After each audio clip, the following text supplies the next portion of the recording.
दलित जातियों के बीच में, ओबीसी जातियों के बीच में, माइनॉरिटी जातियों के बीच में और आदिवासी जो मनुवादी ताकतें हैं, जो बाबा साहब के अम्बेडकर के विचारों के विरोधी ताकतें हैं, उन्होंने ये सब चीज़ें प्लान किया है। जैसे कांशीराम साहब ने सभी जातियों को एक होकर के आगे बहुजन मूवमेंट में इकट्ठा किया था, वही सोच इनकी थी। उस बहुजन मूवमेंट को मजबूत करने के लिए दिन रात जी तोड़ मेहनत करके बहुजन समाज की सभी जातियों को एक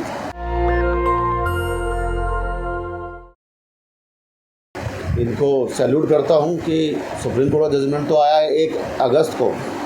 इन्होंने उससे पहले ही इन चीज़ परिस्थितियों को भांप लिया था शायद, और 22 जून 2024 को कॉन्स्टिट्यूशन कलम में ये बात बोल दी थी कि हमारे सब दलित जातियों के बीच में, ओबीसी जातियों के बीच में, माइनॉरिटी जातियों के बीच में और आदिवासी जातियों के सब मिलजुल करके एक रहने का तरीका निकालने के लिए इन्होंने मोहब्बत की दुकान का जिक्र किया। और मैंने भी इस बात को अप्रिशिएट किया था इनके लिए कि हाँ, ये वाकई बात तो कहीं और से आई थी, लेकिन ये ज़रूरत दलित समाज में और जो 85% बहुजन समाज है उसके लिए ज़्यादा ज़रूरत है कि हम आपस में मोहब्बत की दुकान की तरफ चलें। दूसरा मैं बताना चाहता हूँ साथियों कि मैं छात्र जीवन से ही बहुजन मूवमेंट से जुड़ा। साहब कांशीराम जी ने मुझे इस मिशन में जोड़ा और वो उस मिशन से तब से जुड़ने से लेकर के और आज तक उसी मिशन के लिए ही काम करने के लिए जज्बा रहता है। कई बार जैसे साहब ने बताया घर बार भी छोड़ना पड़ता है, अपना प्रोफेशन भी छोड़ा, कई बार पढ़ाई भी छोड़ी, लेकिन मिशन में लगे। और इस मिशन में लगने से ये हुआ कि पढ़ाई भी पूरी हुई और मेरी वकालत भी बहुत अच्छी तरह सेटल हुई और आज जीवन भी अच्छा सेटल हुआ परिवार के साथ। क्योंकि जिस जाति से हम आते हैं उस जाति में तो आज भी, आज के दौर में भी कोई मैट्रिक पास वरला ही मिलता है। तो जैसी जिम्मेदारी उन्होंने आज मुझे दी, 1995 के बाद साहब कांशीराम जी ने भी मुझे जिम्मेदारी दी थी, अखबार के अपने बहुजन संगठक को चलाने के लिए मुझे जिम्मेदारी सौंपी थी। लेकिन उनके जाने के बाद कुछ परिस्थितियाँ ऐसी बदली दलित मूवमेंट में, जिसके वजह से हम लोग हाशिए पे चले गए। कुछ जातियों का मोहब्बत आपस में नहीं हो पाई, जैसे अभी साहब ने कहा कि हम रोटी बेटी का रिश्ता कायम नहीं कर पाए, और बेटी का तो बाद में छोड़ेंगे, रोटी का भी हम रिश्ता आपस में हम नहीं कर पाए। दलित मूवमेंट के नाम पर हम सब लोग एक मंच पर आते हैं, मूवमेंट में आते हैं, हल्ला मचाते हैं, जिंदाबाद मुर्दाबाद करते हैं, लेकिन जब हम वहाँ से जाते हैं तो अपनी जाति और अपना परिवार लेकर के जाते हैं, दलित मूवमेंट लेकर के नहीं जाते हैं।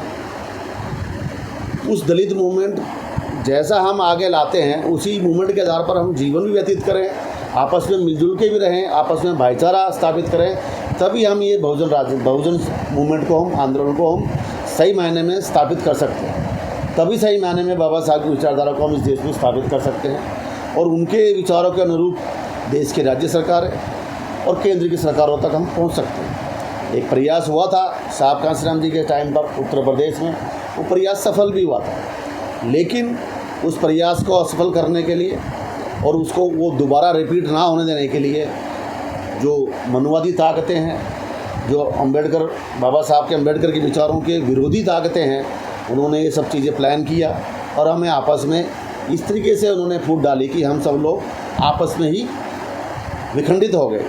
दलित जातियाँ एक दूसरे के साथ नहीं बैठ पाई। कुछ एक जातियों को उन्होंने गुमराह करके, सत्ता का लालच दे करके अपने साथ किया और बाकी को दरकिनार किया, जिससे आज हालात ये हुई है कि आज बहुजन समाज में जहाँ पर सरकार चली थी 4 बार उत्तर प्रदेश में, वहाँ ना आज एक विधायक है और ना एक सांसद। इस आधार पर जब हम आइसोलेट हुए, दरकिनार किए गए, तो अन्य जातियाँ भी ऐसी दरकिनार हुई और वो अन्य जातियाँ इस बहुजन मूवमेंट से या तो साइडलाइन कर दी गई या वो जातियाँ दूर हो गई। इससे एक बहुजन मूवमेंट कमज़ोर हुआ। जैसा मैंने बताया कि मुझे भी इस तरीके का परिस्थितियाँ फेस करनी पड़ी। साहब कांशीराम जी के निधन के बाद हम भी ऐसे ही हुए, हमें भी दरकिनार कर दिया गया, आइसोलेट किए हुए। उसके बाद मुझे जब हमने बहुजन मूवमेंट के अंदर आगे बढ़े, उस मूवमेंट को आगे मजबूत करने के लिए एक ही व्यक्ति नज़र आया मुझे उतने सालों में, वो डॉक्टर उत्तराज जी मिले। और सच में ही उन्होंने, जैसे कांशीराम साहब ने सभी जातियों को एक होकर के आगे बहुजन मूवमेंट में इकट्ठा किया था, वही सोच इनकी थी। और उसके बाद जैसे उन्होंने मुझे सम्मान दिया, आगे मुझे जिम्मेदारियां दी थी, उससे भी बड़ी जिम्मेदारी मुझे आज इन्होंने जो दी है, मैं उनका आभार प्रकट करता हूँ। पूरे दलित समाज की तरफ से, बहुजन समाज की तरफ से उनको मैं बहुत आभारी हूँ। और सभी दलित जातियों, जो भी 85% में बहुजन समाज जितनी भी जातियाँ आती हैं, उन सभी समाज की तरफ से मैं डॉक्टर उदित राज जी का बहुत बहुत आभार प्रकट करता हूँ कि आपने मुझ में ऐसी काबिलियत देख करके मुझे ऐसी जिम्मेदारी दी। मैं आपने जो मुझसे उम्मीद की है, मैं आपको पूर्णतः विश्वास दिलाता हूँ कि जो जिम्मेदारी आपने मुझ में देख करके दी है, उससे कई गुना मेहनत करके इस मूवमेंट को, जो बहुजन मूवमेंट वीक हुआ है, उस बहुजन मूवमेंट को मजबूत करने के लिए दिन रात जी तोड़ मेहनत करके बहुजन समाज की सभी जातियों को एक करके, एक मलाइन पर होकर के, और ऐसी हम अपनी इस परिसंघ की कार्यकारिणी भी ऐसी बनाएंगे जिसमें सभी जातियों को इसमें मौका मिले, सभी जातियों को जिम्मेदारी मिले, सभी जातियों को अपने समाज का प्रतिनिधित्व करने का मौका मिले। यही मैं इन सब दोबारा आभार प्रकट करते हुए धन्यवाद करता हूँ।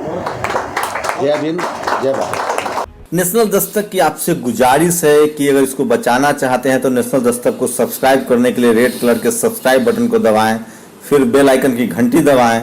नेशनल दस्तक को बचाने के लिए बहुत ज़रूरी है कि हर खबर को शेयर करें, लाइक करें, कमेंट जरूर करें।